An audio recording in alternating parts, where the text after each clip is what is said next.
അന്തർസംസ്ഥാന ചന്ദന മോഷ്ടാവ് ലഖീരൻ പിടിയിലായി. തൂക്കുപാലം സ്വദേശി ലഖീരൻ എന്നറിയപ്പെടുന്ന കണ്ണനെയാണ് വനംവകുപ്പ് പ്രത്യേക അന്വേഷണ സംഘം പിടികൂടിയത്. കർണാടകത്തിലേക്ക് ലഖീരൻ കടന്നതായി മുമ്പ് വനംവകുപ്പ് വെളിപ്പെടുത്തിയിരുന്നു. പക്ഷേ തൂക്കുപാലത്ത് തന്നെ ഇയാൾ ഒളിവിൽ കഴിയുകയായിരുന്നുവെന്നാണ് വിവരം.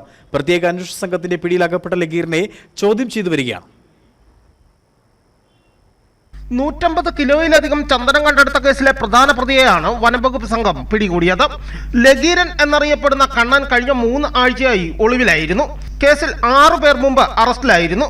എങ്കിലും ലഖീരനിലേക്ക് എത്തുവാൻ അന്വേഷണ സംഘത്തിന് ആയിരുന്നില്ല. ഇടയ്ക്ക് ഇയാൾ കർണാടകയിലേക്ക് കടന്നതായും വനംവകുപ്പിന് വിവരം ലഭിച്ചിരുന്നു.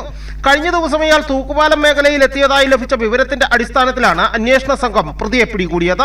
അന്തർ സംസ്ഥാന ചന്ദനമോഷണ സംഘത്തിലെ പ്രധാനിയാണ് ലഖീരൻ എന്നാണ് വനംവകുപ്പ് ഉദ്യോഗസ്ഥർ വ്യക്തമാക്കുന്നത്.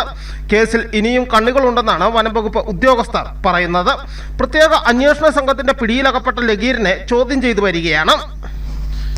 News bureau, Udumbanchola.